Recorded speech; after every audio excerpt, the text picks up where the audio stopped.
Everybody knows what a carpenter is, but not many people do know what a metal fabricator is. So we are carpenters, but with metal. My name is Jason Grant. I am an instructor at bcit in the Steel Trades Department teaching metal fabrication. People don't realize how much metal is around them, from bridges, rail yards, heavy machinery, architectural stuff that looks on the front of the building that looks pretty and shiny. That'll be the metal that we make.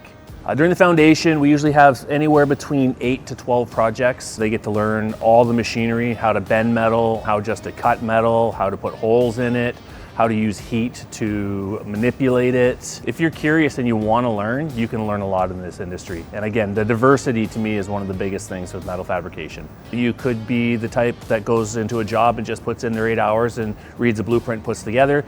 You may get recruited to go into the design. You may want to start your own business and then you may have to design. But until you find your niche, the sky's the limit. You can go anywhere you want with it.